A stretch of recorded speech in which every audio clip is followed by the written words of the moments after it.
Okay, Tony? Here. Okay. Justin Sui? Here. Thank you. Donna Mitoma? Here. Thank you. Diane Lewis? Gabriela Perez? Here. Thank you. Kimberly Hughes? Oh, Hughes, I'm sorry. That's okay. Sarah Flores? Here. Thank you. Sony Thomas? Sony? Yeah, okay, and I'm gonna also call the, resources, so Ana La Morena? Here. Thank you. Julie Gutierrez? Here. Richard Loret? Here. Jesse Wayne? Here. Jillian, she just stepped away, and Linda Jamal? Here. Thank you. And Oh. Lisa Barnhart. Okay, thank you. And we'll just ask, is there any member of the public here that wants to make a comment? No comment, thank you. And do you care to tell us your name? You don't have to. Oh, my name is Tracy Loa. Tracy? Yes. Good. I attended here a long time ago, 86, 87. Yeah. Good. Long time.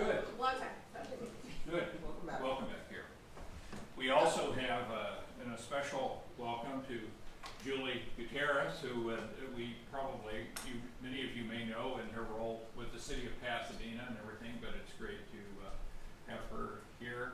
And we miss some of our past members who have rotated off, and I want to thank them for their service. Why Dr. don't we- Arpel, excuse me, real quick. We have our board president, Alton Wong, who's here just to welcome and thank everyone as part of the welcome and introductions. Oh, please, okay. Thank you, Dr. Opal. Sorry to take a little bit of time here, but hi everyone. For those of you I have not had a chance to meet yet, my name is Alton Wong. I currently have the pleasure of serving as president of our board of trustees here at Pasadena City College, and I know we have a number of new members of the CBOC, especially those of you from our area representatives. The work that you all do is so important when it comes to the successful implementation of our measure PCC that we have been so proud of the community support for.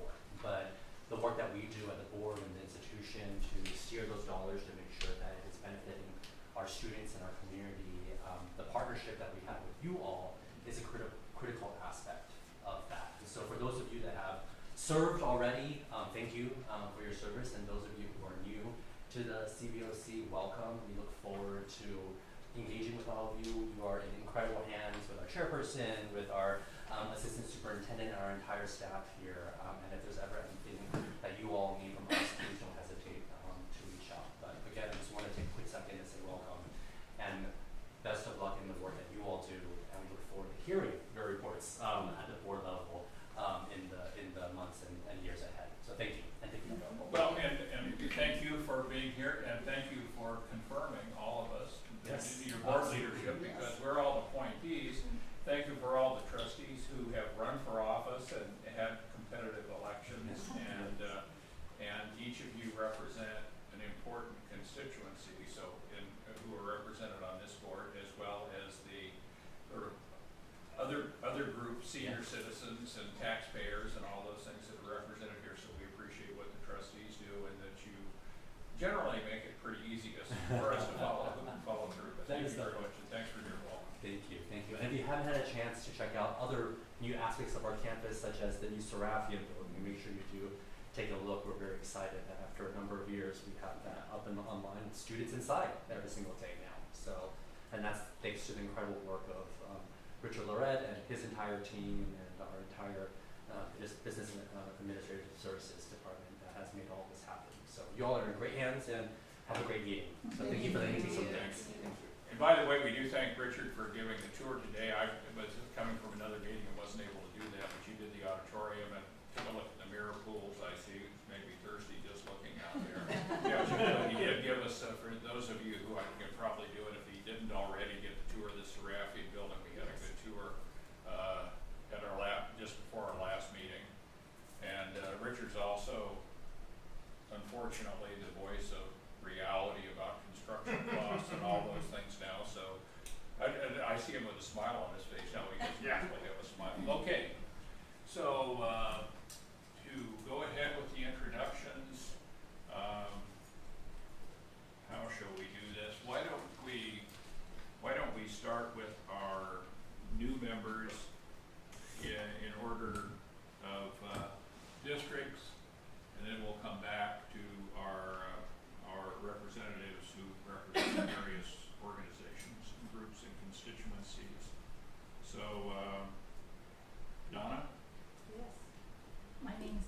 Toma, and I was an employee here at PCC for about 28 years or so. I was a teacher and a librarian, and I taught English, ESL, and child development.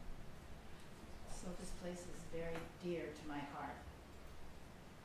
And I serve on the board of the Pasadena City College Retirees Association, which is kind of unusual for any community college to have such a group.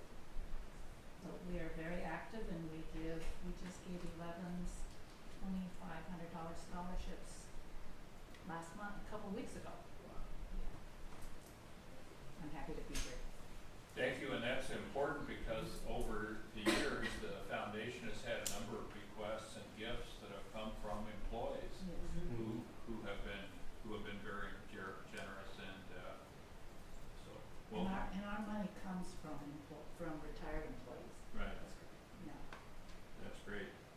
Okay, and so we have nobody from Area 2 yet, Not yet. or not yet? We're expecting an appointment next month. Okay, good. And then Diane? I don't Here. think, she's not here She's not today. here. Diane's not, okay, not here. And then Gabriella? Right here. Good. Hi everyone, my name is Gabriela Perez. I'm representing the Area 4. I'm a lifelong resident of Pasadena. I'm also an alumni of this beautiful college myself.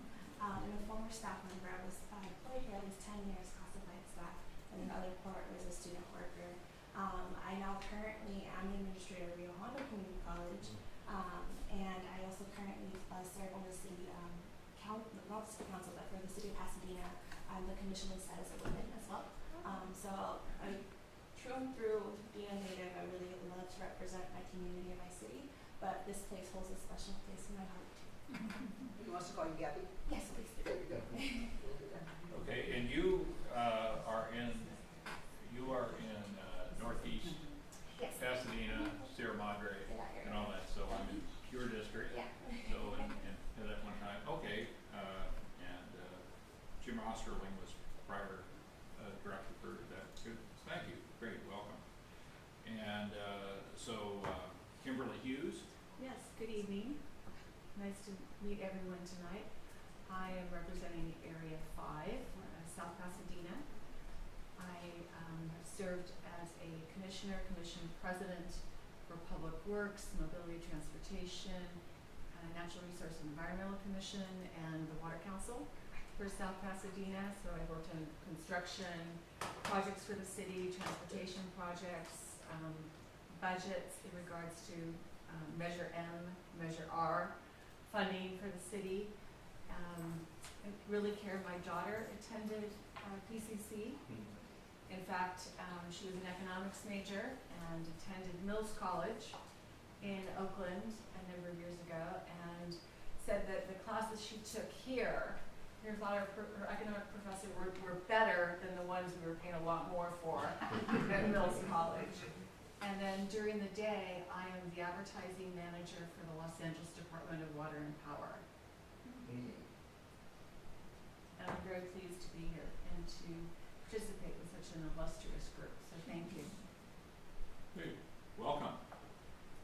Well, South Pasadena is close to the DWP and all that, and we don't get that water here, but Well, we work in collaboration with Pasadena Water and Power a lot. yeah, that's good. Okay, Sarah Flores. Hello, my name is Sarah Flores. I represent Area 6, and I am chair of the Beautification Commission for the City of Rosemead. And I'm currently a student here at PCC, so I'm very familiar with the campus, and I'm very excited to be here, serving on this board. Well, thank you. We spent a lot of time, we had a lot of our money this time, just so that we look at the report buying things down in your district. So there's almost that's our biggest alternate campus, isn't it? Yeah. Yes. Okay. Sony?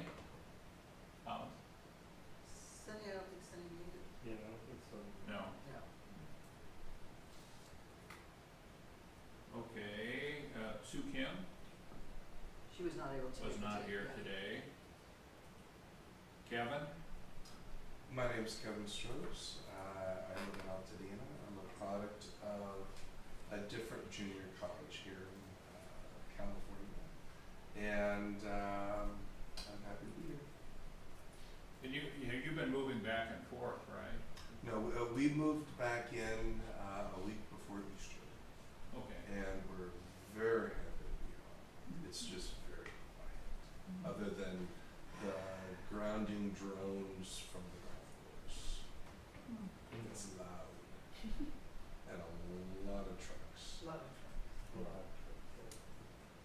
But we have a lot of street sweepers that come up and down our street to keep everything wet and the dust down, so we're happy about that too.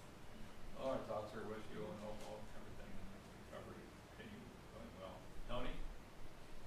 My name is Tony. I'm a student at Pasadena City College, and I'm one of the leaders of the School Environmental Sustainability Club as well, organizing students for environmental efforts in and outside of PCC. Well, it's nice to meet all of you guys who are here. And Justin from the PCC Foundation. Yeah, my name is Justin Choi with PCC Foundation. Glad to be other new members. My wife and my older daughter both graduated from PCC. In fact, my older one is going to be graduating from UC Santa Barbara next year. My younger one's still in high school, so she's currently in PCC right now, so we'll see. And Foundation supports PCCs on many initiatives.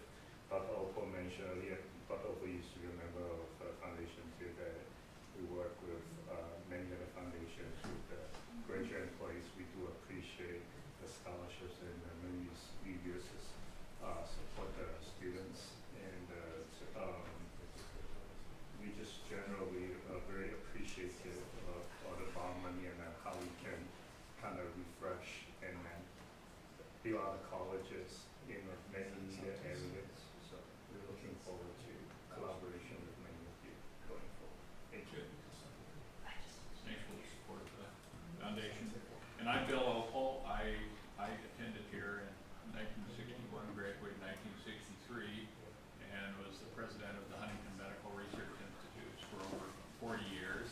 And retired several years ago, and have always enjoyed PCC and the foundation, which used to be very small and has grown a lot with the generosity of many benefactors, not including employees, but really got a boost over the years, and so we really, I think everybody on the foundation and everybody in this group is committed to what the faculty here is committed to, which I appreciate, which is fostering student success so people get through, whether it's a vocational career, this or that.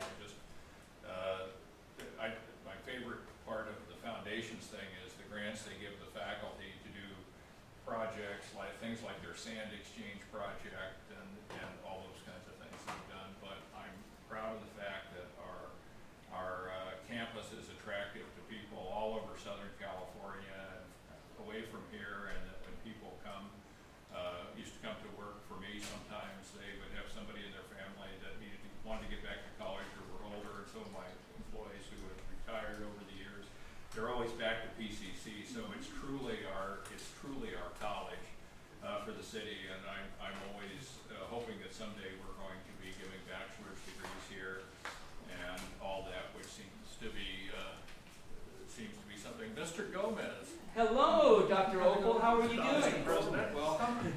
Thank you.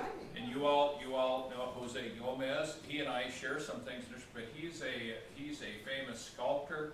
He's a philanthropist, and he came up the academic track to be president, having been a historian, but also the provost at Cal State Los Angeles, and earned the position here. So thank you for being with us. Thank you. And I just wanted to make sure that I came in and said hello to everyone and welcome those of you that are new to the board. We really appreciate your service. Your service is really critical and vital to ensuring that we have accountability for the investment that our community has made in Pasadena City College. We're starting to see some of the investment come to fruition. Our new Serafian building, which some of you have had a chance to tour, but also our mirror pools that, I couldn't believe that they actually took down the fences. So I don't think I've seen water in those mirror pools in like a decade, but there's the water, so that's wonderful. And then did you get a chance to see the They Sexton? had an opportunity to tour both the mirror pools and the Sexton Auditorium. a little later, or? No, they did They already did it. They already did it. So the Sexton Auditorium, I mean, if you would have been there in there 6 months ago, and some of you have been in there, you would have known that the chairs were torn up. You literally sit in the chair and you would fall. It hadn't been maintained very well over the years, and this is our first. The last bond was approved 25 years ago.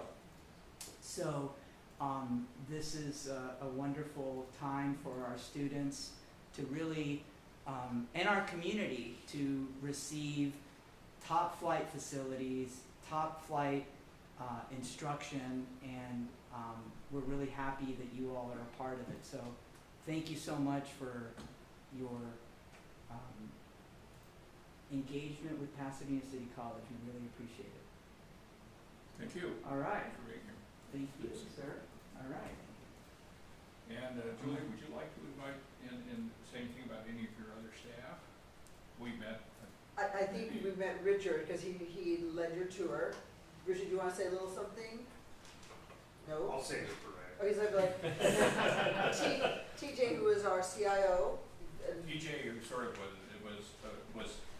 in Yes, for us before you were here. yes, Did a from great the job last for us, meeting, yes. yes, so we have to thank TJ for all his good hard work. And then all the work we're doing right now with, IT and making sure that all of our brand new buildings are all IT accessible and have the latest and greatest. And then Lizette, who is my great assistant, puts together all of our books and everything, and sends you your emails, and if you don't getting stuff, please let us know. And then Jillian, who is the special assistant to the president, does everything. Does a lot of stuff here. And she will talk to you a little bit about our annual report. Then I know she works with several of the members here putting that together, so. And then, oh, and there's Chelsea, I'm sorry. Just walking. Our finance department, oh my gosh, the most important person, our finance, who's hiding, I'm like, One whom we lean on and twist. yes. Our chief financial officer, and again, for anybody who's ever done fund accounting knows that it's not just simple accounting. And there's a lot to it, so we always thank Jessie, and she seems to find us money. So, thank you very much. Thank you. You have the minutes from the last meeting here, and they in your book. And I think, and you're gonna say this, but everybody can vote on the minutes, even though they weren't here at the last meeting. So you are able to vote. Okay. So, any corrections to the minutes?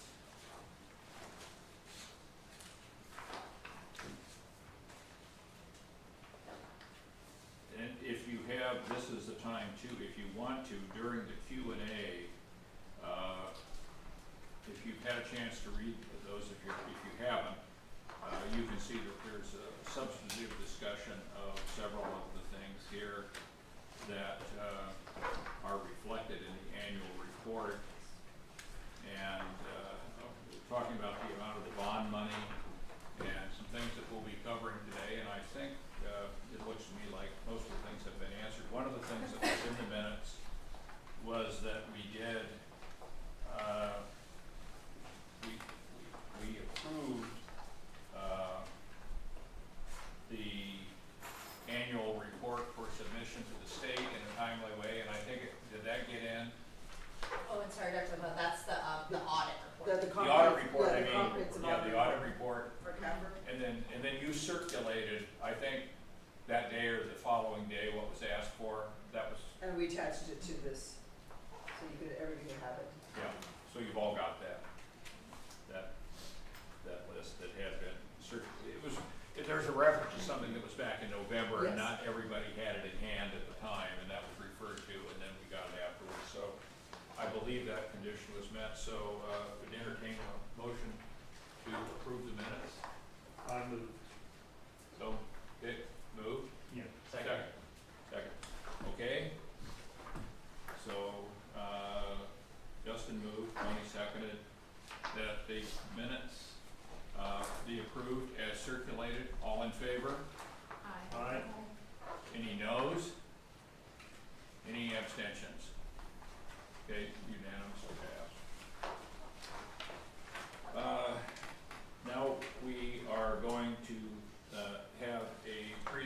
information about the legalities from Ann Rowling, and this is the legal stuff.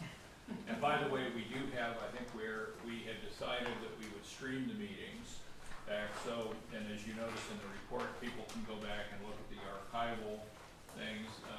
Anybody who wants to tune in can look at this live streaming or can look at it later. But the duties of the committee are fairly specific, and they're somewhat circumscribed. There are some things that we might want to do that we are really not charged with doing and do not have the prerogative to do. So this discussion of roles and responsibility is important. So, Ms. Rowland. Thank you. Hi everyone, I'm Ann LaMorena Rolin. I'm a partner at Norton Rose Fulbright. We're a firm with offices in downtown Los Angeles. I've been working with schools and community colleges for the past 25 years, and my specialty is public finance or GO bonds. My firm also helped with the passage of the city of Pasadena's Measure PL recently with the library bond. So you can follow along with me if your site is not as good as mine, but it's also on the screen here. We're just going to go over the roles and responsibilities of the Citizens Bond Oversight Committee, also known as the CBOC or the COC. This may be a refresher course for some of you that heard this talk the last time around, and then perhaps something new for those who just joined. So we'll start at the beginning with general obligation bonds or GO bonds. This is taxpayer-supported debt for school and community college districts and other municipal entities. Generally, the interest on the bonds is exempt from both federal and state income taxes. So if you were to go to your broker and purchase the Pasadena GO bonds, if you were to purchase the series of tax-exempt bonds, then any income derived from those bonds would be exempt from your federal and state income taxes. Just so you know, the most recent issuance, there was a sliver of taxable bonds, and there are certain reasons for that based on projected use of the bonds, and also, of course, the IRS has requirements as far as how quickly the district must spend the proceeds of the bonds. School and community college districts are limited in the amount of bonds that you may issue at any one time. First, there's the voter-approved bond authorization.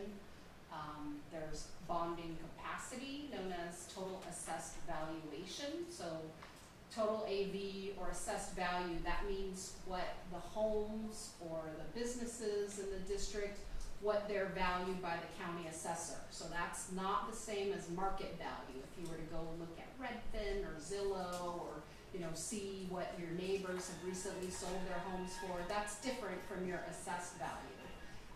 And your bonding capacity for the district is limited at 2.5% of taxable property of every property within the district. And there's also a tax rate limit that we'll go into in a moment. Next slide.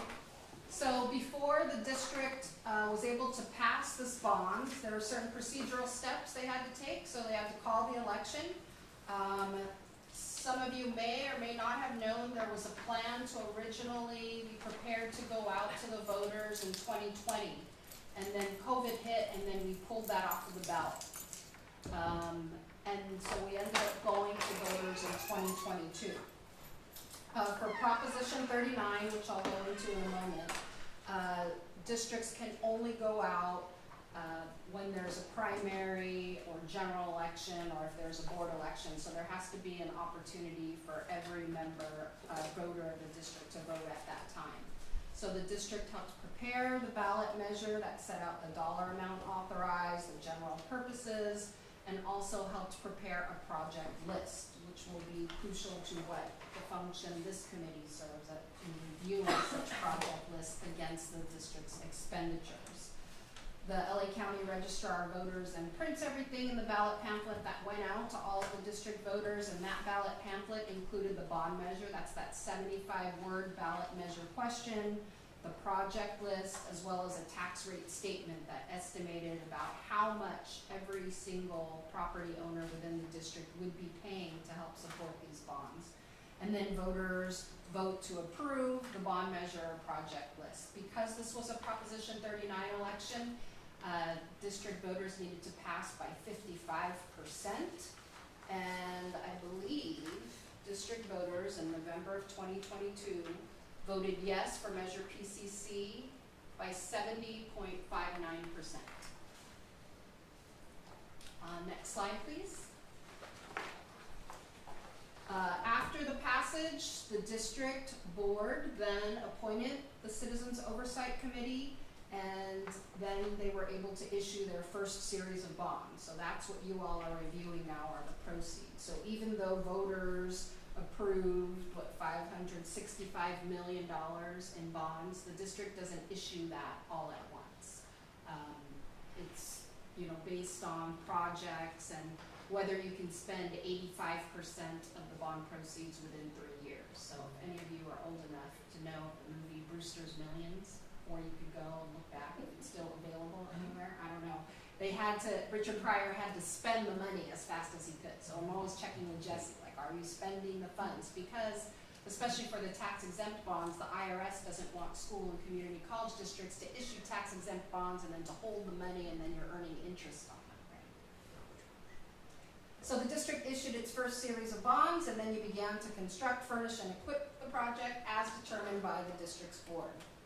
Next slide, please. So now we're going into sort of those bond issuance limitations. Measure PCC, the bond authorization took place, or the vote took place on November 8th, 2022. Authorized $565 million of general obligation bonds. And then in August of 2023, the district issued its first series of bonds of $130 million. So there's $435 million remaining, and that's of the bond authorization. And then again, that's the 2.5% of taxable property as far as the bonding capacity limit. Legally, there's a tax rate limit of $25 per 100,000 of assessed value within the district. But when the district board went to its voters, it said, we estimate that you will be taxed $20 per 100,000. So it was a little under the legal limitation. Next slide, please. So Proposition 39 was passed by state voters in November of 2000, and basically that said for schools and community college districts only, so not the city of Pasadena, if you wanted to pass a general obligation bond, you had a lower voter threshold of that 55%. For any other municipal entity in California, if you're going to tax the voters, you have to pass by 2/3. But in order to lower that voter threshold, you had to have a project list, and you had to appoint a Citizens Bond Oversight Committee. That's an independent committee, you all, comprised of certain members, which we'll go over in a minute, to review all of the proceeds that the district has spent and report to the voters whether it's been spent according to what you promised the voters with that project list. Next slide, please. So Proposition 39 allows the district to use its bond proceeds for the construction, reconstruction, rehabilitation of school or college facilities. It also includes the furnishing and equipping of college facilities and the acquisition or lease of real property for the college. Under the older law, with a 2/3 vote, you can only do brick and mortar construction projects, so you couldn't furnish and equip. But what would happen then is school and community college districts didn't have the funds to furnish or equip all of those beautiful buildings. So Proposition 39 allowed districts to furnish and equip using bond proceeds. So no bond proceeds may be used for teacher and administrative salaries and other school operating expenses. I do want to note, and this is in the California Constitution, right? I do want to note there is a California Attorney General opinion that you'll need to be aware of in your review of the expenditure of bond proceeds, that allows bond proceeds to be used to pay all or a portion of salaries of those district employees to the extent they perform administrative oversight work on the construction projects. So what was happening is a lot of districts want to use their internal accounting folks to help with the administrative work that go into bonds and spending bond proceeds and going out to bid and so on and so forth. And because of the statute that said you may not use bond proceeds on salaries, some districts were firing their employees, and then their employees could then help because they knew how the internal invoicing and things like that went. So someone asked the California Attorney General, can we please have this one exception to the extent our district employees work on bond programs, can all or a portion of their salaries be paid with bond proceeds? And the AG came out in 2004 and said yes. But there's a distinction between routine, everyday operating expenses and the narrow category of costs that have to do with this construction program. You're limited by the amount of time spent on bond and administrative oversight work. So if Jesse, for example, is working on bond work, and you'll tell me whether or not you have elected to spend bond proceeds on that portion of the salaries. Or then she turns to something else that's part of everyday operating expenditures, then that portion of her salary cannot be paid for by bond proceeds. But you know the reason why the Constitution would say no teacher administrative salaries, right? Because there's usually sort of, that's the largest expense is salaries, and the taxpayers are saying we're gonna allow us to be taxed for the brick and mortar and furnishing and equipping, and not to inflate the salaries of the administrators, basically. And the district should keep careful records if they do elect to pay for any part of salaries of those who work on the bond program. So under the California Education Code, the Citizens Bond Oversight Committee primary duties are to inform the public regarding bond expenditures, to review information provided by the district, to review the annual independent financial and performance audits provided by the district, and to inspect the college facilities and grounds where bond proceeds have been or will be expended, like we just did. But note that all inspections or tours must be arranged by district staff. So you can't just show up on a construction site or knock on the door and say, I'm a member of this committee, I should be allowed in. Because sometimes they're active construction sites, there's safety issues. You don't want to disrupt the function of the college and its classes and so forth. So should you want to review or tour certain facilities, just be in contact with the district staff so that they can help organize that for you. You will also be reviewing copies of scheduled maintenance proposals or plans developed by the district. And then every year you're going to advise the public as to whether the bond construction program is being run in compliance with the law. And the most important obligation of the Citizens Bond Oversight Committee is at least annually is to prepare that report to the taxpayers describing the bond construction program, identifying its successes, any shortcomings. We want to ensure this report is posted to the district's website, and it's recommended that copies of the reports be made available in hard copy at district sites. So the duties of the Board of Trustees and the Superintendent President.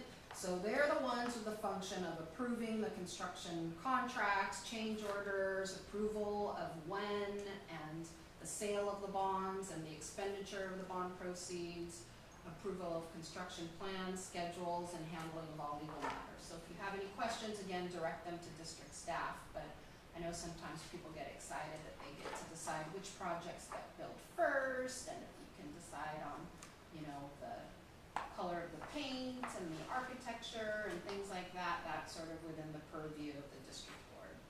You're just providing oversight. And then as far as technical assistance, district staff is required to help support this committee administratively by providing a space for the meetings, arranging and posting the agendas, arranging the visits again for site facilities, and answering questions and providing information about the construction, furnishing, and equipping of the projects. So this just goes into, by the order of the Constitution of Proposition 39, every year the district will provide annual financial and performance audits. So the district has its ACPR, its annual audits, right? And along with that, once bond proceeds have started to be, once bonds have been issued and bond proceeds are being spent, there's also a third-party independent party that is reviewing the finances and the performance. So the district's auditors are also reviewing the expenditures. So there are several layers of review to ensure that bond proceeds are being spent according to that project list. And then you will be reviewing those audits also. And there's some time frame here that, you know, the district's audit is usually produced around December, following the close of the fiscal year on June 30th. And I guess for cost efficiency, you usually use the same audit firm, right? And the district's audits are also posted on the district's website. So next slide, please. This committee's composition pursuant to the law is no less than 7 members. There are mandatory categories: an active member of a senior citizens organization, a bona fide taxpayers association, someone active in a business organization that represents the business community located within the district. For a community college district, an enrolled student who's also active in a CCD group, such as student government,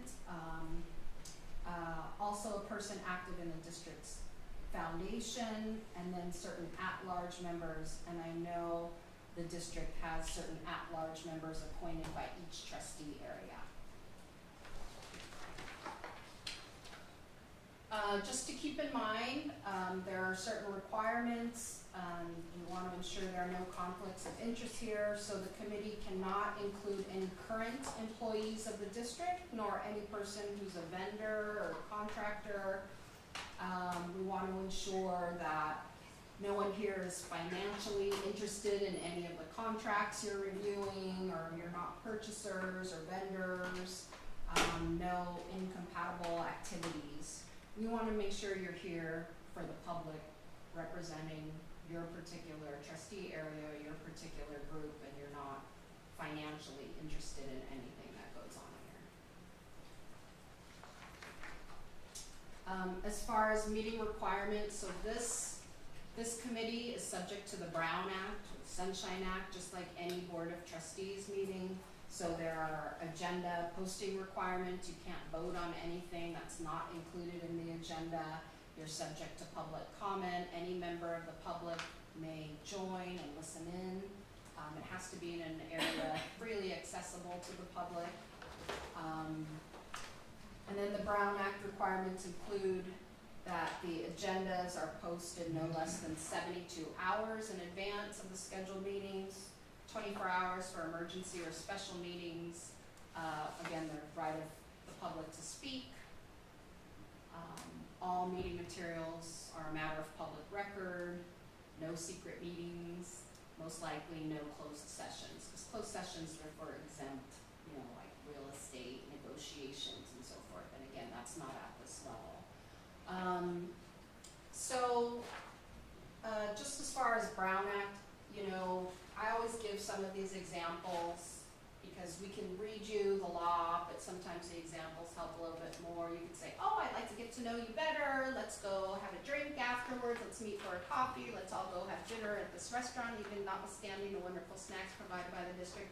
And then you start saying, what did you think about that presentation about the members? So, you know, if there's a quorum or a majority of members and you all suddenly start talking about things, then you're in violation of the Brown Act, right? They want everything to be open to the public. They don't want any backroom dealings.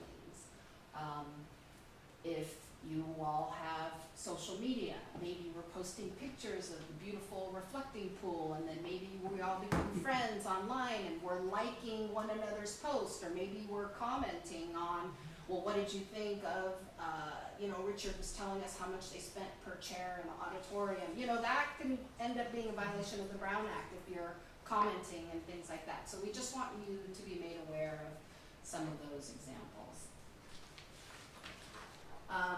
To take any action, there must be a quorum of this committee in attendance at the meeting. That's more than 50% of the voting members.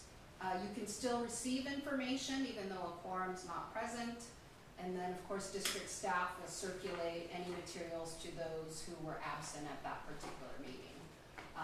And then there's just something about pre-COVID what the Brown Act was like pre-COVID and during COVID and post-COVID. Basically, you're following the rules that the Board of Trustees has followed, right? So if the board's protocol is that everything, everyone has to be present, or you may join via Zoom or online, you're just gonna follow sort of the protocol of your board. I can add to that. So the Board of Trustees protocol that they opted to follow was the pre-COVID rules, which basically if you needed to attend remotely, you could, as long as a majority of the members were in district at the time.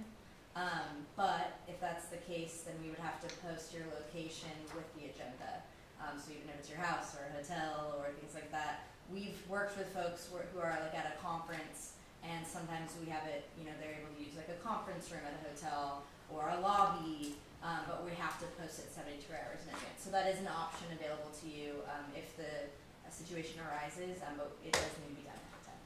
Yeah, so keep that in mind, because while it may be easy, if you're not feeling well, to take it from home, you probably don't want your home address to be posted for your neighbors to come sit in your living room to listen to the meeting. Right, because your neighbors are, you have people go be at hotels, and they post it, somebody can walk in and sit and listen to the meeting with them. And you probably also don't want the public to know your whereabouts if you're not at home. Okay, so as far as replacement or resignation, so members can resign at any time, and according to the district's board policy, the district board of trustees is obligated to keep the committee fully staffed at 12 members who are residents of the district. And if a member is a mandatory category resigns, then a new member in that same category must be found. I think as far as the student member of the CBOC, they can serve up to 6 months after graduation, or if the board allows that, they can elect to allow that while they find another student representative, for example. And I think your bylaws check all of the boxes. Basically, this is a reiteration of the California Education Code, as well as your bylaws. So, are there any questions? If we have vacancies, does the quorum against the total number authorized of 12, or if, say, we have 2 positions vacant now, is the quorum half of 10, or is it half of 12? It would be the 50% of those who have already been appointed. Okay. So if we have vacancies, then it reduces that number. And then, in terms of our, was a thing in terms of looking at some other documents, verifying that we were, bond monies are being spent efficiently without waste.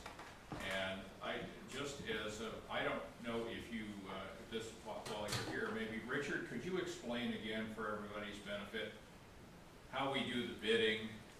Because I think that was of interest to everybody in a prior meeting. We don't go down and we don't get a piece of work totally specified and then pick the best price of something. It's something like we pick a qualified vendor, and then there's some rules of doing. Could you just explain briefly for everybody how we come up with a price for something, and if you have any additions to that, Ann, would you reflect on that? Because some of us would like to say, why don't we get 3 prices for the mirror pools and do this? This said we picked a vendor, they moved ahead, and then there's price maybe wasn't what we originally expected. Certainly. Let me start with, every project that is designed has an architect of record who's responsible for those drawings, and part of their responsibility is to provide us with what we call a ROM, which is a rough order of magnitude, and that gives us an idea of what the project budget is going to be. And then depending on what type of project it is, if it spans many years, in that ROM would be what we call as escalation, because every year there's a cost of living increase, and so the budget is built out with the understanding that there may be escalation. So we have a rough idea what a project is going to cost. We're always at the mercy of the market. Just because an architect looks and figures out all the square footage and the cost of materials, it still is going to be a competitive bidding process with a contractor, and there could be many outside influencing factors. Like currently, we have 2 areas in the Los Angeles County that have been devastated by fire. We have the Olympics, we have tariffs, we have all sorts of things that aren't really in that rough order of magnitude, but which may reflect on a price. Also, what we do is once we have that price, we make a decision depending on the type of project it is on one of 3 delivery methods. So there is what they call as design, the design bid build process, which would normally be put out to the market, and we would go with the lowest responsible bidder. In that process, the architect does the plans. There's no interaction from the contractor. If we miss something or there's additions, those usually result in change orders. Second delivery method is that we can utilize, the board has approved, is called leaseback. And the idea between the leaseback is it's a contracting method in which we quote lease, we get into a lease agreement with a vendor, contractor, and we lease a portion of this project for $1 rental. They build the project, and then the lease concludes when they finish the project, and we make payments along the way. The idea with the leaseback project is our architect that we have employed provides a set of plans. In the leaseback method, it allows the contractor to actually, or contractors, because we can go to multiple contractors in leaseback. It gives them an opportunity to observe the plans before they bid it. It has an open question period, and then we answer those questions. So if we miss something from a different perspective, we get an opportunity to kind of amend the plan, and then the contractor gives us a guaranteed maximum price for those plans. So in theory, the only change orders that would occur is we build in a contingency for some sort of unforeseen condition, or if the district wants to add something.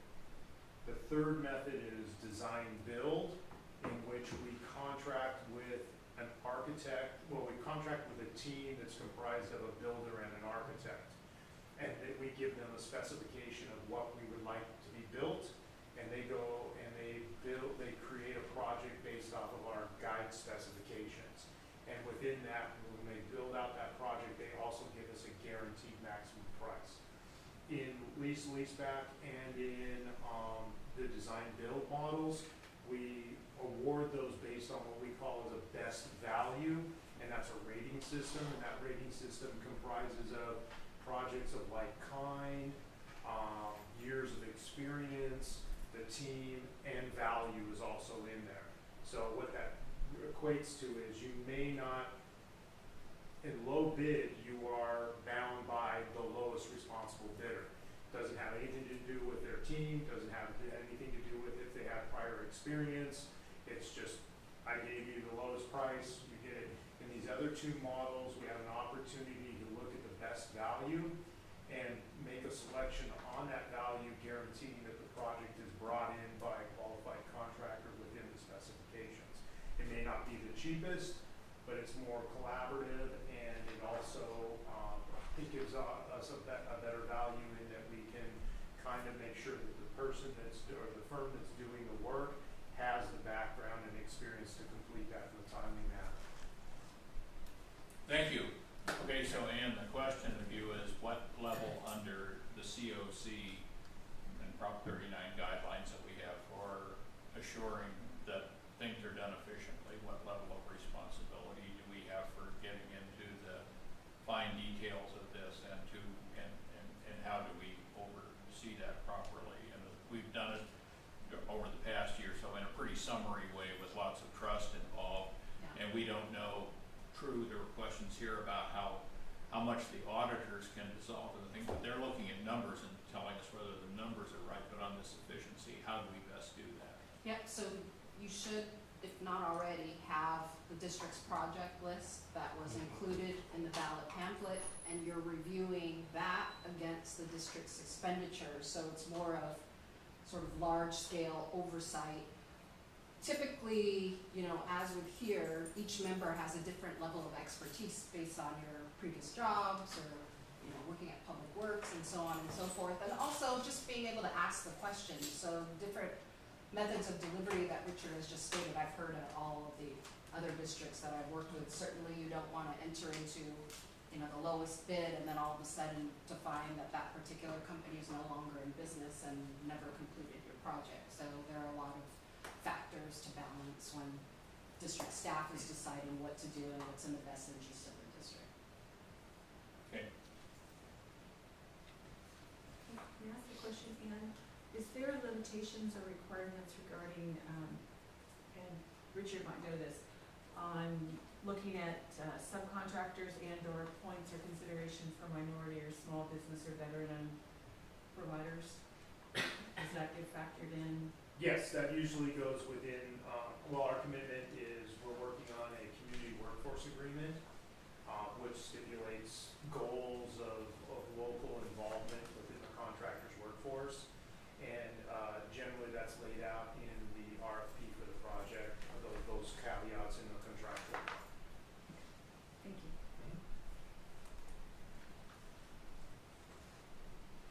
Okay, and you have a checklist here. Yep. Everything checkbox. Anything further you'd like Nope, to that's discuss? it. Okay, thank you very much. Any further questions from our legal counsel, or from our esteemed alumna and member of the public? You're free to. Thank you. No? Okay.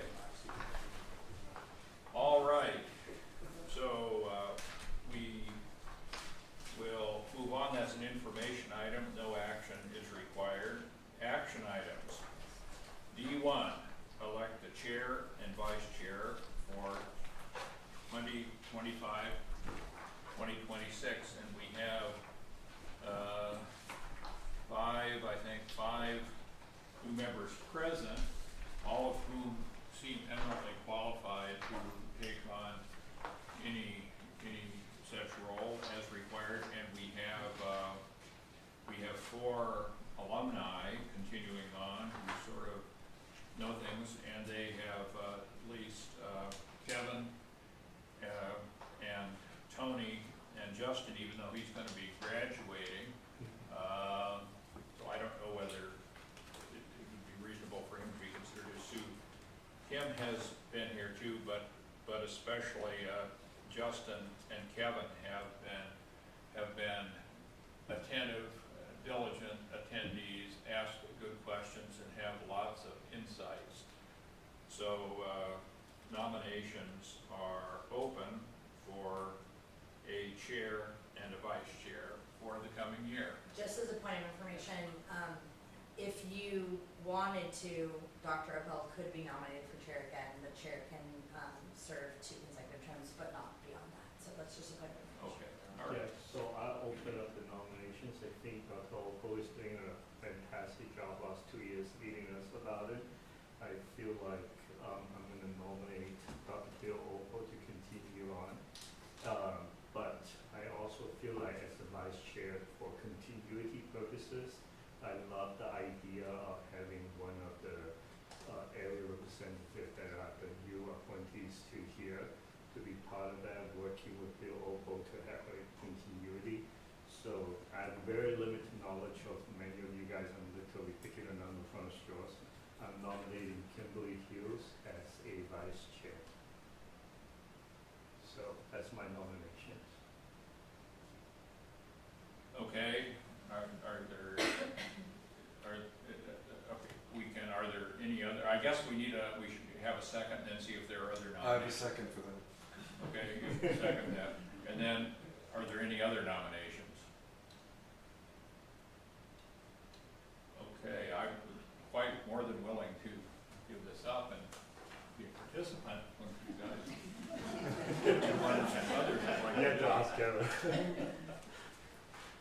The esteemed doctor would love to do this again. Okay,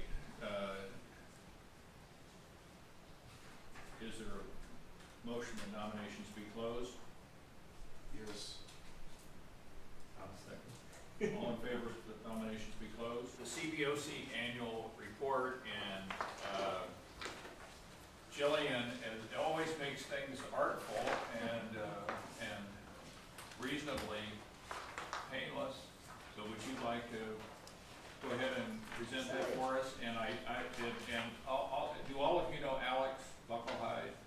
So you know, Alex is I'll just say our PR person, and who does an excellent job. I wish we had some writers in our local papers that were as good as Alex is, but he does a pretty good job getting the word out, and I've been very impressed with Jillian's. Do you work here full time? I do. Maybe more than full time. You get things done so quickly. I'm surprised. I don't say you just. Anyway, she's marvelous getting things done and got revisions put in, so would you like to go through the report with us? Absolutely. It's in your package. Yeah, absolutely. We'll say if you can go to the first page and zoom out, because everyone has copies here, so if you want to actually read it closely, I'd recommend looking at it there, but I want to be able to see, the full exact rubric. So thank you so much. I work really closely with Alex. He may come to future meetings as well, but I am pleased to go over this annual report draft with you all. Just to provide you a little bit of context, as Ann mentioned earlier, this is one of the key requirements of the CBOC, putting together a report of your committee activities for the year. This covers fiscal year 2023 to 2024, and it needs to be complete by the end of this coming June. So we're in the sweet spot right now of review and approval. We will be looking ahead to the next annual report once this fiscal year closes at the end of June, so we'll get started on that afterwards. But once we go through these, you'll notice that the activities and the expenditures included are from that fiscal year, so that's from July 2023 through the end of June 2024. So for those of you who are returning members, you may say, oh wait, didn't we do this? And that is likely in this current fiscal year. So that will be captured in the next annual report. So feel free to stop me as I go through. I'll go through each page briefly, and then we can answer any questions, talk about any recommended changes and things like that. Before jumping into it, to give you some background, based on the last CBOC meeting, there was a desire to have a working group of committee members to inform what was going to go into this report. So we're just here to execute your vision as staff. So Dr. Opal, former member Larry Abelson, and current member Sue Kim Choi, who's not here today, were kind enough to offer their additional input and additional guidance to us. We met with them a few times and got some of their feedback. So their initial input and their feedback is reflected in this report. So as you can see, we partnered with Strategic Communications and Marketing, which is headed by Alex, to design a really nice annual report that I hope you all can be proud of. Some, when we were looking at other examples of reports, some were really nicely designed, some were kind of boring, and so we were trying to make it be very informative but also eye-catching so that folks will read it and be able to scan the information. So if we can go to the next page. The next page is an introductory page. It goes into the history of Measure PCC, the vote total that Ann also mentioned earlier today, the purpose of Measure PCC, the role of the CBOC, and when it was established and when the initial members were appointed, just to ground folks in context because some may not know what the role of a Citizens Bond Oversight Committee is. The next page is a message from the chair. So this kind of provides a bit of a narrative to some of the information that will be presented in this report. So some of it, obviously the expenditures and some certain things are hard numbers, but this allows the CBOC to provide a little bit more context, show some gratitude for the members who served during this fiscal year, and also ground in some context that the college and the CBOC is operating in to provide that. A key part of this message affirms the committee's, assertion of the compliance of the college, of the district with Measure PCC. Ann mentioned that as well. That's a key role. So that's at the tail end of that message, you'll see that here, and then the committee members that served during that fiscal year are listed here. And so in the next annual report, you'll see your names here for the new members. The next page provides an overview of some of the committee activities that occurred during that fiscal year. It lists out the meeting dates.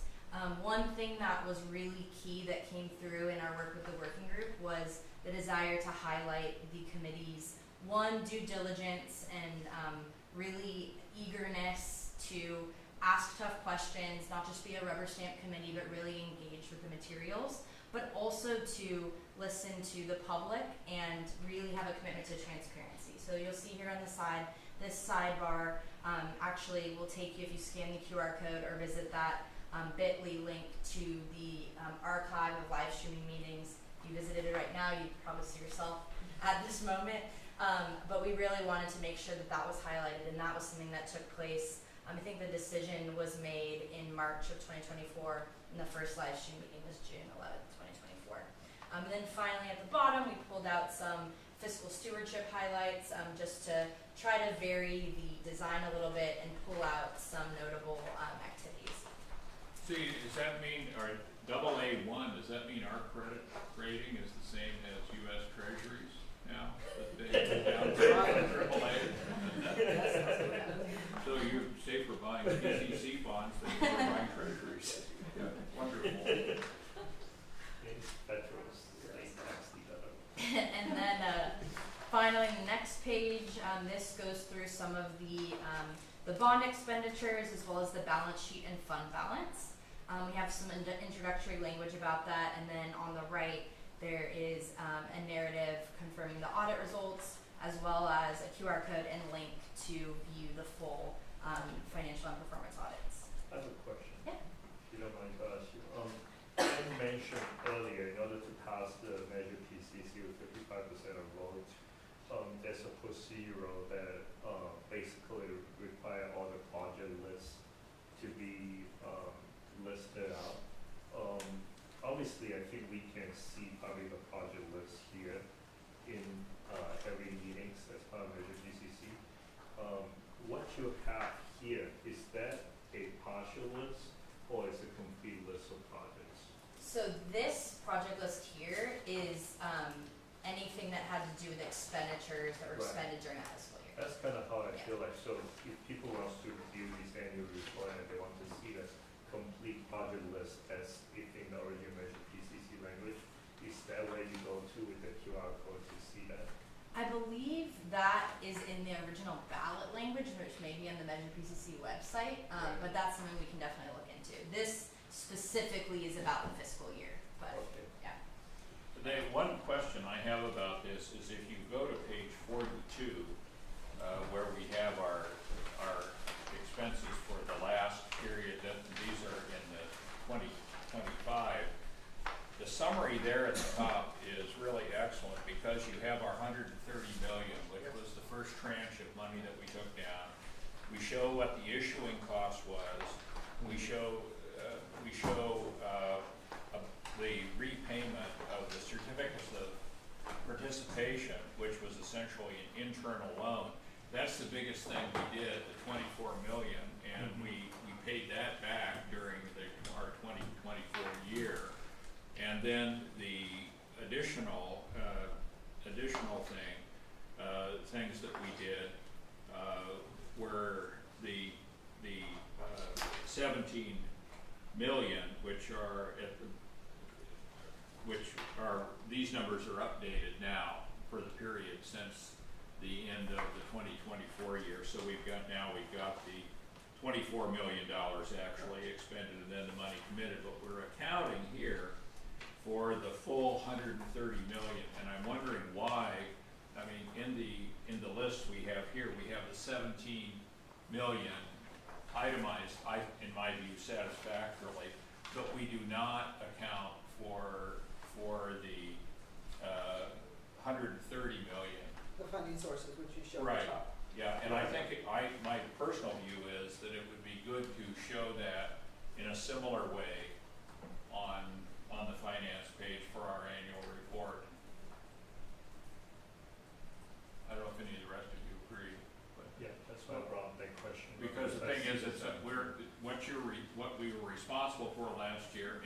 this year too, is where'd the $130 million go? And the certificates of participation, if any of you want to know about those, that's what actually enabled the strength of PCC, allowed that to happen, to rebuild, and it is mentioned here in the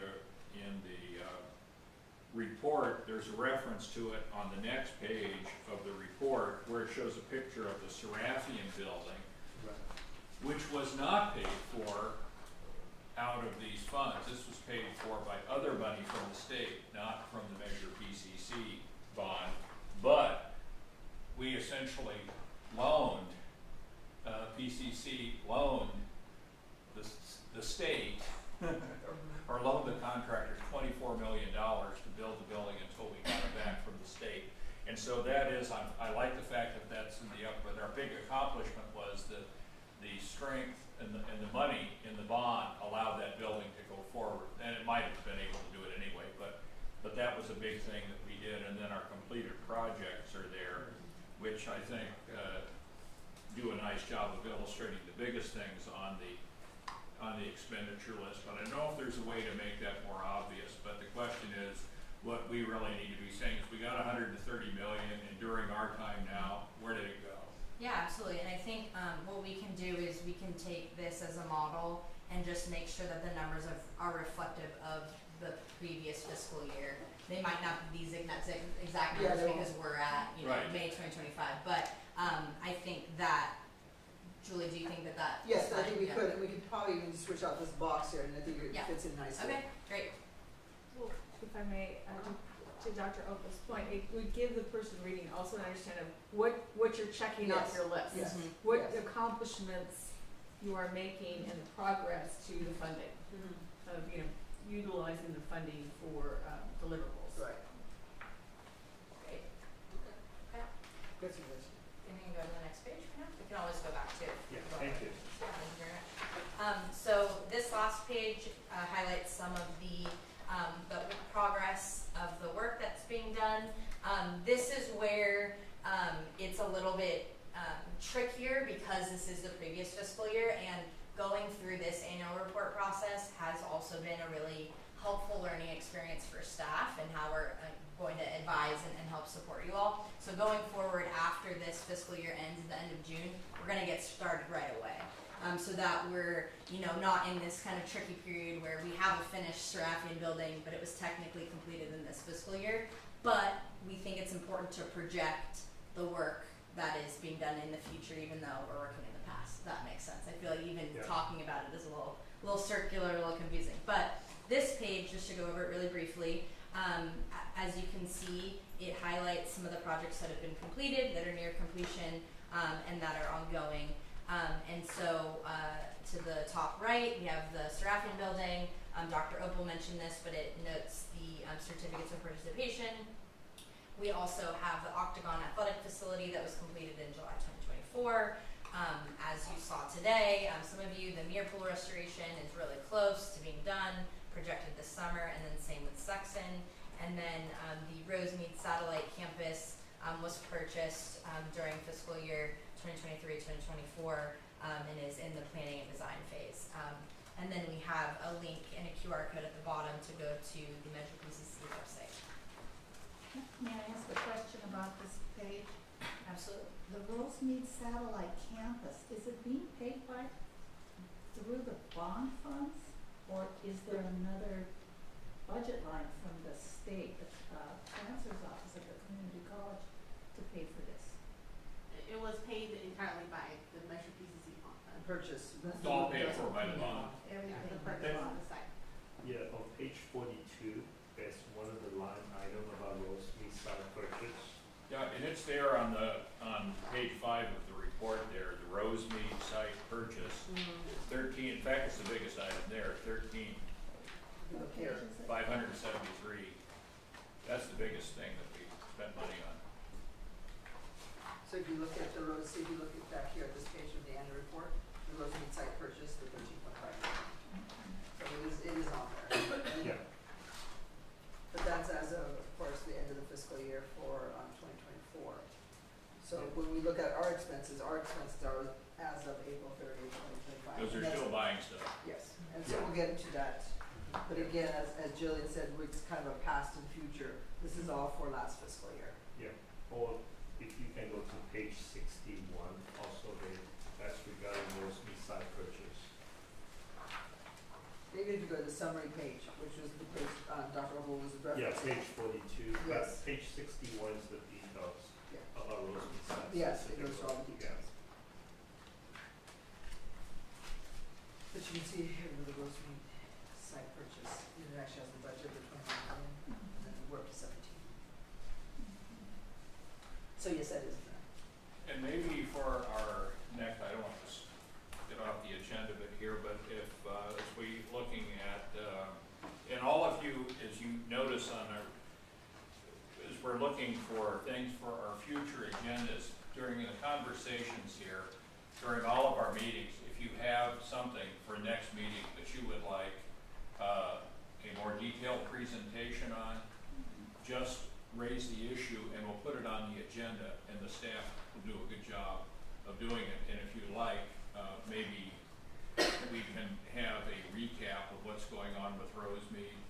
And our Rosemead representative has done a good job in the past of also saying, this is why this needs to be, why do you need to do this, and why do you need to buy that, because the traffic moves this way, where it's located and all that. So we felt like, at least in real time during the meetings, we got engaged in it, we were there seeing the rationale for it, so I don't know if you'd like that, but if you'd like to, feel free to suggest that, and they will come and put up the maps, what was on the parcels, what we bought, what's being torn down, what the environmental impact report makes us do, and I mean, we went through that pretty much, and Julie, you might enjoy hearing some of that too if you're not hearing the staff meetings, but the staff's been very much on top of it, but also in interviewing your districts that have things going on that are particularly, where you have particular insights or concerns, please feel free to share and to ask questions. And again, like you said, they were all our meetings. Was this meeting live streamed, the one where we gave the update on the Rosemead? Yes. Okay, you can always go back and look at the detail there, and of course we can update it from then. But it is in terms of money actually being spent, a lot of money last year was going for planning, getting ready to do things, deciding what to do, and then we had several debates about whether the W building, the old women's gym, and whether that should be demolished, and questions that were really whether the trustees were making the right decisions. And so some of those we listened to all of it and then said, well, that's number one, that's not our prerogative to ask that questions. That's a decision for the trustees. But we still went and looked at the site and said, yeah, I have it. And we had some members of the public who were faculty people who came in and said, I don't like what's happening there. Well, I want you to do something about it. And so we had to go say, understand the question and what they were asking, and then say, is this up to us to do it? After we said, what are they talking about? And understand that, and then say, well, whatever it is as a group, we don't need to determine, because that's not our prerogative to make that decision. We're limited in that. So it's been there have been issues where there have been tensions and questions, and then with the auditor too, and saying, where did this money go? How can much money have gone to soft costs? All the money's going for soft costs. Somebody must be getting rich, but that's not what it was. But we have had, if under the others of you who have been here, if you guys want to make any comments, I mean, it took us a while drilling down, and you hope it's not one of those things where, as they say, the more you stir it, the more it stinks. The more we stirred most of them, the more we understood what was in the stew and what we could do and what we couldn't do. So what was that decision about the W building? The W building was that it wasn't our decision. Yeah. And we understood that there was a person there who had, I think, a dance class in there, and then we had somebody else who was concerned about the location of the kill and what was going on in the other building. I think that was the prior bond issue, but on those things. So, but it took a lot of digging around, and we've done it in the committee. So I expect that may come up again where somebody, and especially members of the faculty, may have a feeling, because it has to do with their place, and some of it we have to do with whether the money's being spent according to the language of the bond issue. And we went back and looked at the language of the bond issue, and we also asked our auditor whether the lawyers had written it in such a broad way that the trustees could do just anything they wanted, and figured that they were paid to do that, and they said, actually, no, it's actually got some constraints on it, so it's not actually wide open. There are some guardrails on it, and it's our job to figure out, to stay within the guardrails and not bump them either. So, And have the trustees made a decision? Are they still? on the W building is gonna come down, I think. Is it not? Yes. Richard, is- Last year they approved, in fall of '24, they approved the updated facility strategic plan, which includes the demolition of the W building. And the reconstruction of it? Eventually, yes. Or not of the W, but of a academic space. Okay. Yeah, and so actually, I guess maybe for the next meeting, one of the things we should put on the agenda is, can we do a review with some of the numbers attached, ballpark of the master plan, where we are now, what's coming up? I mean, first of all, the wide scope of the longer master plan, how far, and by the way, in our, the $550 million or $585 million, with construction costs and where PCC would like to go in the future, looks like it's less than half of what would be required to ultimately build out the campus according to thoughts about what the master plan should contain, whether we have the financial resources in our community for young people who are paying property taxes and all that stuff to do it or not, I don't know, but the fact is we're doing part of that plan, and so you should all be familiar with the master plan and the priorities that the trustees are making.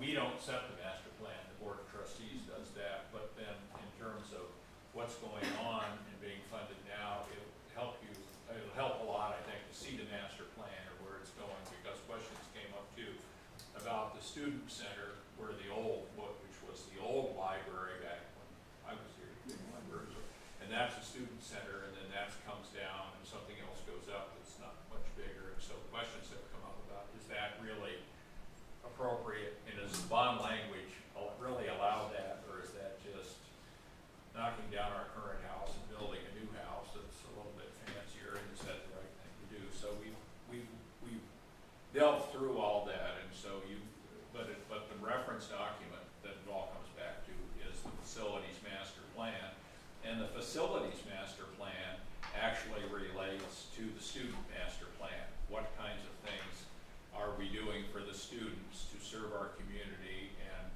what does PCC do?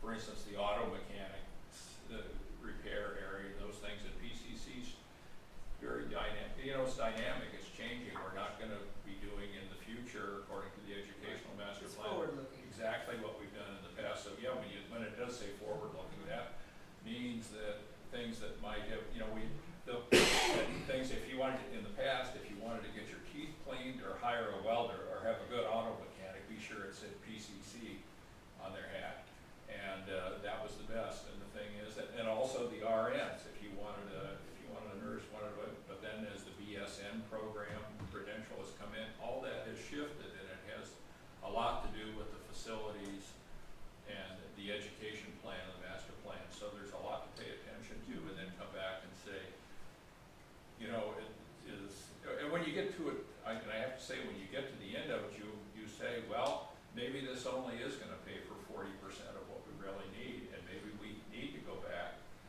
But it also, our identity as a institution that just serves our community college districts and the students. I mean, with students from our district go to other community colleges who specialize in other things like firefighting or police, and like in the Rio Hondo, and then other people come from other parts of LA to come here, partly because it's a more beautiful campus and a safer place, but that affects the school finances too, because of the ADA money comes in for attendance, so it's a lot to look at. What we can do is for all the new members, we can send them copies of the facilities, and we can send it to all the members, because sometimes you may not. Yeah, if you get that, but I think the staff does a great job of doing it. Yes, You and know, then doing an update quick on it. overview of it Yes, and just illustrate it, We can because do they've that. got beautiful illustrations. And Yes. on our report, the QR codes, I think, are great, and you've got things already where you've got walkthroughs of things, which I almost wish some of the others had individual QR codes, because print media and digital media and the way people look at things, my grandson, who's a graduate student at UCSD, the way he does things and the way I do it they're not even in the same universe. And so I think that, and Jillian, I think, is really on top of that media thing. So anyway, go ahead. So we have the funding sources edit. I just want to bring it back if anyone else has any other questions or edits or anything like that, before you decide whether to vote on this. We can definitely make that funding edit. Okay, We need to get this out by a certain date, don't we? By the end of June. By the end of June, so if there's a consensus that the one change we will make is to include that information on the funding sources, we can probably go ahead and do that and still finalize it. Is the report satisfactory with you all? You all I think, okay with that? with that, With that one change? With those that changes? was a change. And then I think there are a few little, at least in my letter, a couple of, there's some Yeah. typos or Yeah. a word here or there. We'll look at This that. and We'll that do it we need close. to Yes. look at. We'll proofread it before we send it out. Comma splices or lack of a sentences, that's what needs a better grammatical thing in a couple places. Okay, is there a motion to, with the changes noted, approve the annual report for publication? Is there a motion? Also moved. Hughes moves, second. Second, Ms. Perez. All in favor? Noes? Abstentions? Unanimously passed. Thank you. Thank you. Okay. Ms. Wang, our report. Yes. So we have prepared for the committee is an expense report dated as of April 30th. And then you'll see the largest changes will be the two areas that we just visited today. One will be the mirror pool and the other one will be the sex and auditorium.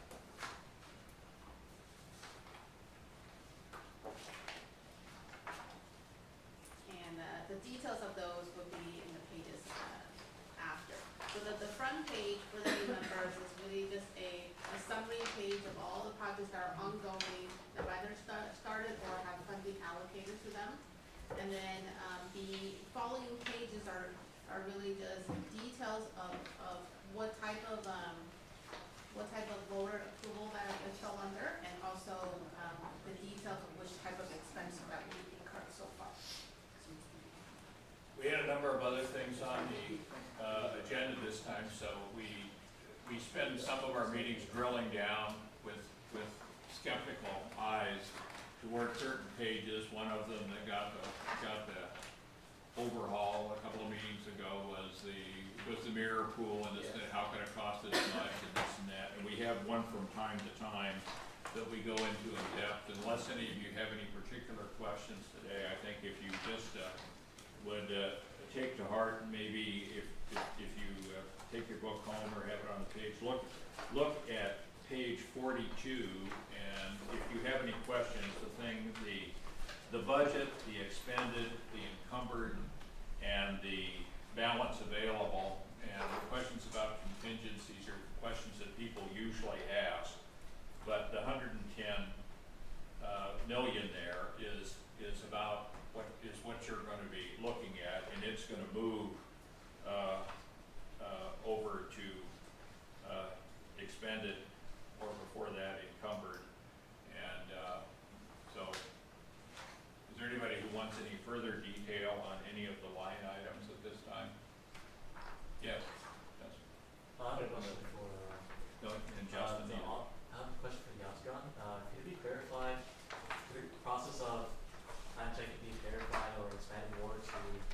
see how the cost recovery was justified. Which page are you looking at? 46, for Yatsika. My question is that, could a process of plan checking be clarified or expanded upon to justify the costs that were uncovered for it? So like it's just an explanation of what plan checking is? Yeah. Would you like to say that? Richard? Just an explanation of what it is. Normally that is, when we say plan checking, normally that's when we take it to the division of state architect, and they go over the plans, and then they stamp it out and give us our approval, and those fees are generally a percentage of the construction cost is what they charge us for permits, so to speak. So that's basically the state charging us to review and validate and give us a permit to build the project. Thanks, Richard. Yeah, and those fees can be enormous. Some of Yes. you know that's what's being waived in Altadena and Pasadena where houses were burnt because some of those are in the thousands or tens of thousands of dollars. Tens of thousands. Yeah. I have 2 comments. One, Richard, you mentioned earlier, that there's 2 different types, my understanding, if I butcher it, you can correct me. One is a design build and the other one is a lease back. I'm wondering, not for this particular meeting, but I don't want to postpone, but if we can know for these projects, which one is design build and which one is lease back, that would be good. Certainly, because we will, when we go for, again, that's not a problem at all, because when we actually get an authorization to bid from the board, we have to give a justification on what delivery method we're going to use. Right. So we can include what we've given to the board, and the board will either approve that we go lease back, or design build, or the other one is design bid build, which is the lowest bidder. Yeah, because based on my understanding of your brief description of it, I feel like how we capture the expenses or whatever we use for could be pretty different based on which way you're going with, so that'd be good to know. And Justin, we can put that in the beginning part? Yeah, page 42 or whatever, and then for Ms. Wen, I have a question. Maybe as a suggestion or something going forward, like page 42, the summary page, Okay. is there any way you can add additional columns like previous quarter or previous whatever? Just okay. help us to accentuate the comparison. Yes. differences, Okay. yeah, Yes. that'd be great. That's all I have in comments. Okay. Yes, Kimberly. Just a quick question. So this will be available to the public as the financial report. So the expense reports, I believe, are published on the website every month, right? Mhm. Yes. I believe they are. And then the annual report will also be available to the public. Does the I'm sorry, financial- Jesse, can you confirm that they are on there every month, right? The expense reports? Or not every month, I Not said every month, but every these meeting. expense reports are posted on the Measure BCC website, correct? Yes, okay, thank you.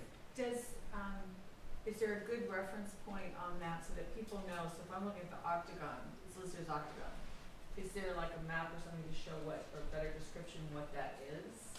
Cause you might have someone new to the community, they don't know the facility, Yeah. there's a map, something, cause then you've got the, the W building demolition, but it's like, okay, which is the where's that? I'm just thinking, almost like a key, a point of reference, so you always have somewhere to reference back to.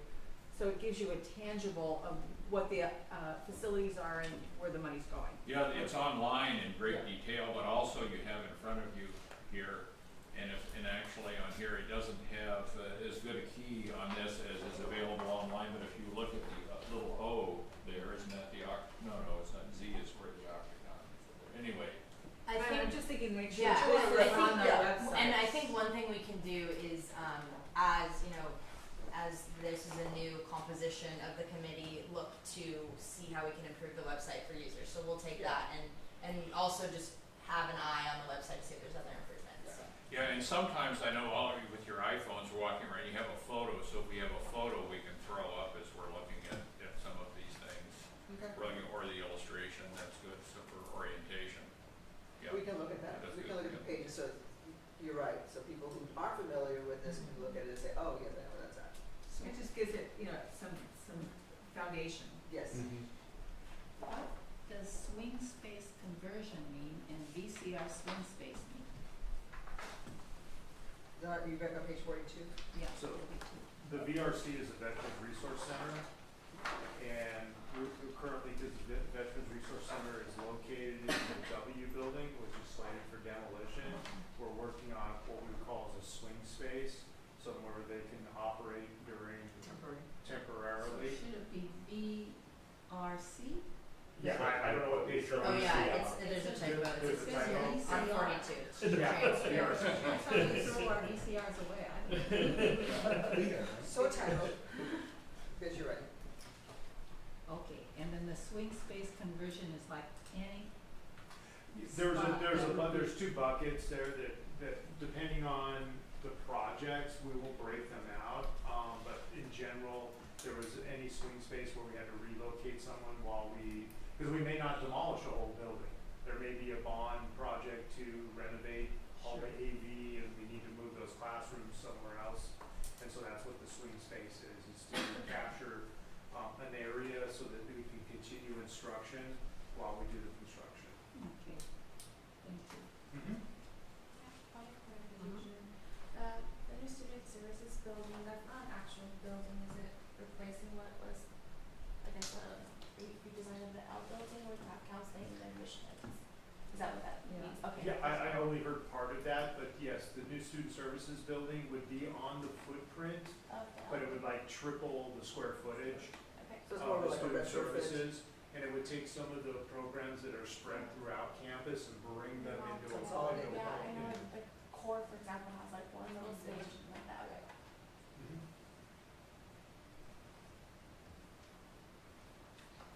Any other questions, comments? We haven't heard anything from TJ. You were pretty informative last time. Do you have anything that you want to add to any of these numbers or anything else? No, TJ is also an IT expert, so. I think the numbers are good. Just, I was kicking around some ideas about the website, so if we hyperlink these, we probably could throw in photos and other pieces to it, but I'll work with Billy and Alex on that. Sounds good. Okay, thank you. We'll work on that. Okay, anything further on that? So,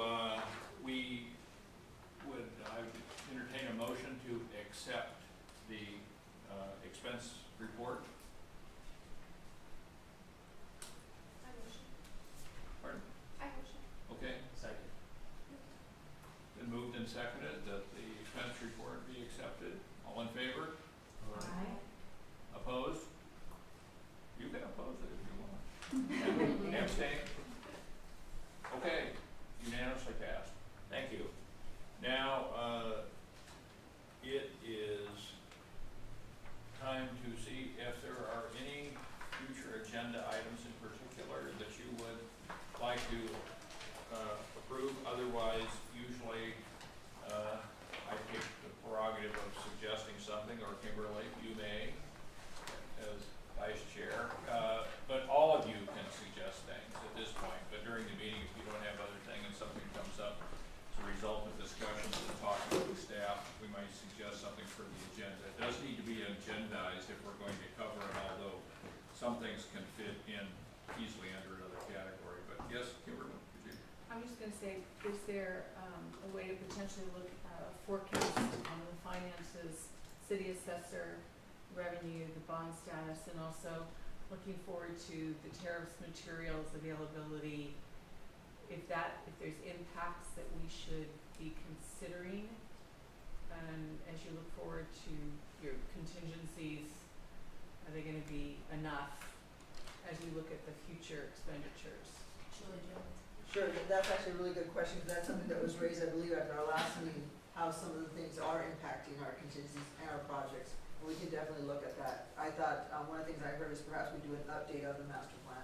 So we look at, our budgets where we originally are. I'm not sure how much capacity we have right now to start increasing them, but at least know where we are in terms of the spending, what we think might be some of the impacts of the tariffs, but it's also just the cost of bringing in goods, I'm sorry, the term. Importing? Yes. And so if we look at that, I I think that would be really good for us for our next meeting, especially because we have new members to look at, kind of a refresher on where we're at with the And then Julie, do we also in the master plan, was that based on demographic data? So that your projections there on student attendance, I believe 5-year, so. 10-year? Under Crystal's group, I think we capture a lot of data for this organization, which I'm always amazed at. So I think that was part of our forward thinking and how we were putting together where we need to look at and what kind of academics we should be focusing on. Because I can't speak to Pasadena's school district, but I know Los Angeles right now is projecting and there's concern because there's such drop-offs in population for births going into preschool, kindergarten, and into elementary. Well, that's been going on for years and Yeah. years Right. and years and Yeah. years. And then and just, years. but, does it need to be looked at freshly, what data is out, is the class is based on surveys, interests, where we see, the career, as Dr. Opal mentioned, the changing in dynamics of career and areas of focus. Is there something that should be kind of rethought of so that we can kind of get ahead of it and be able to make sure that we're addressing things appropriately? I agree with you, and I think we are starting to look at, just because of the impacts of the fires right now and just the need for more people who are in the building trades. And so I think we're looking a little bit at that right now so we can see, how can we be responsive. Now again, anything we do, it takes time to actually build buildings, but we maybe can do something temporarily. We are looking at things like that. And that is something we can make sure is included in the facility strategic plan update presentation. The enrollment cliff is top of mind every single day here. So we're constantly looking at it, but we can provide a report, or we can incorporate into the report just some of that information so that you can see how the data is informing the plan. Okay, so we'll add something on enrollment at the top. I think we Yeah. can incorporate it into the strategic master plan. plan Yes. update. Yeah, it doesn't have to be a So we'll do separate. that, and we could also, but she asked another question too about our revenue base, and I think before we thought it was, we heard from finance or fiscal that it didn't look like it was gonna have any huge impact, there weren't enough properties lost but anyway, we might just have another comment on that because some people are being reassessed. Yes. Yeah. Actually, that was a valid question, and we actually continue to pursue it, and then let Ann So answer that. we contacted, because I also represent Santa Monica College, and so they have the, Palisades is LA County, but they have Malibu, Santa Monica, Pasadena has Altadena, and some Pasadena. So the California governor enacted an executive order so that those taxpayers who were affected by the wildfire storms, were not assessed penalties if they were to pay their property taxes late. So by law, the county treasurer, LA County treasurer is required to assess sufficient taxes to pay all of the GO bond debt of its school and community college districts. Due to that executive order, property taxpayers in those affected zip codes would not be assessed penalties if they were to pay their property taxes late, right? So the sufficient taxes were levied, but we needed to check with the county assessor to see whether sufficient taxes were paid, because if you were one of those zip codes, you would not be assessed penalties until April of 2026. And we checked, and they provided the cash balance, the bond payments that would be due, and there is sufficient monies to be paid through calendar year 2025. So after December 10th, which is the late period for filing your property taxes, we're going to check again to ensure there's sufficient taxes were collected for the 2026 bond payments. But if a house is destroyed, They can file to have their assessed value Yeah. reevaluated. Yeah. and then so that's part of the question, since there have been Claims. tens of billions of improvements destroyed, Yeah. it would seem that would have an effect. And as an example, I can't speak to the Eaton Fire area, but right now in the Palisades area, there's 243 lots They're up for sale, just lot, no rebuilding planned. So when I was speaking to the chief business official in the Santa Monica Malibu area, that's one of the diligence questions that you ask when you're about to sell GO bonds in the market. And due to the numerous fires that have occurred in Malibu, the response was because certain property owners sell, when they do that, the assessed value actually goes up. You know, there's a delay, but the AV actually goes up versus someone who may have been in their home, 50 years. It's level at a certain amount, It's just gonna take you a while to get that place built Because of and. generation. So the turnover, the improvements, but there is, a dip depending on the situation when they file appeals for that particular assessment. But we do continue to track this. This is high on our list. Okay, so enrollment, our tax base, and then the volatile labor and materials, Supply chain, that was the other supply thing. chain, tariffs, whatever it is, yes. Yeah, I just want to add one more. Donna mentioned earlier, I think for all the new area representative joining, I think just to kind of get back to what Donna mentioned earlier, the Rosemead campuses.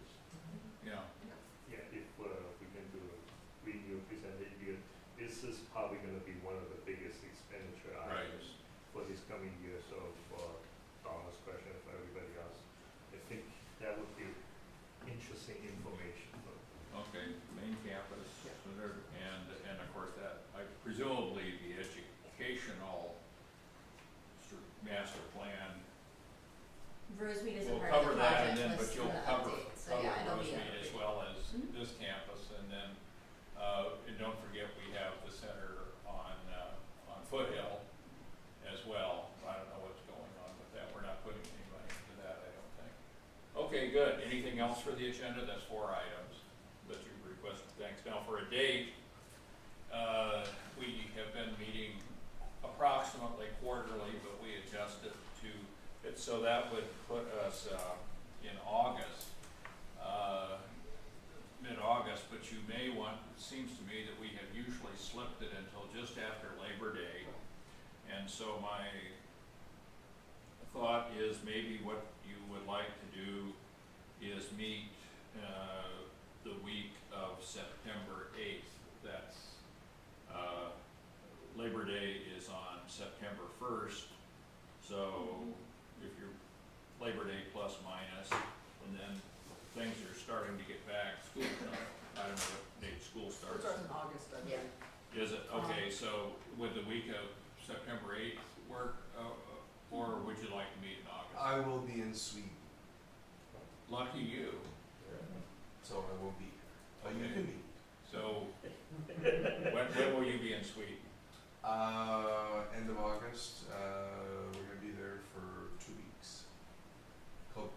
Denmark and Sweden, going for a wedding. So maybe the week of September 22nd. That would work for me. But if it works for everyone else, I'm fine to be eating salmon while you're meeting here. No, we wanted to, how about the week of the 15th, like the 18th, you'll be back by then? I'll be back. How about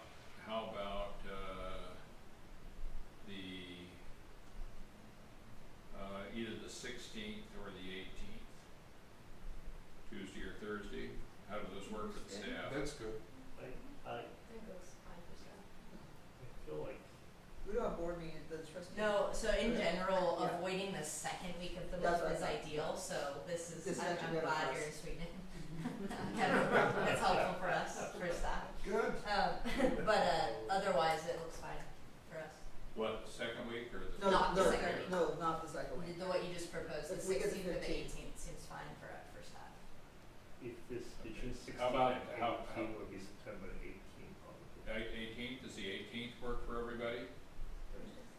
Okay, is Okay. there any objections? Let's set it for Thursday, September 18th. I'll have a nice tan Good. when I get back. Joke. You can bring us from some kippered herring and some, Should put our, yeah. just the meatballs. Oh. And that way also we don't interfere with Rosh Hashanah, which 5 o'clock? Start at 5:30. Do we wanna maintain that time? Yeah. Okay. You like that? I don't know. Okay. Okay. 5:30. All right. And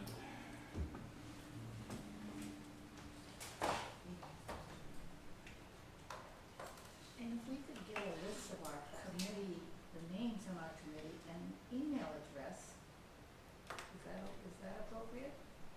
It's public, we generally don't put email addresses, cause that's public. Anything we do here, it's all Brown Act, which we've heard, so. But can we know the names of the other committee It's, members? Yes, yeah, that we absolutely. can, yes. It's on the Measure PCC website right now, Yes. but we can make sure there's an updated membership list for you all. And then, like Ann was mentioning, we want to be careful about any committee member to committee member correspondence. If you need something communicated to committee members, you can reach out to Lisette, and we can make sure to share it out. And we'll be sure to blind copy you all, so we're not having any serial meetings and emails and things like that. Thank you. but you can have cookie and coffees together, just don't talk about business. Yeah. If you want to.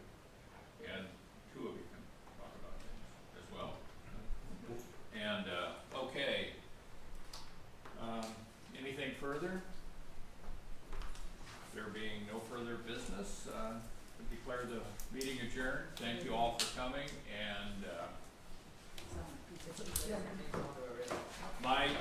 if any of you want to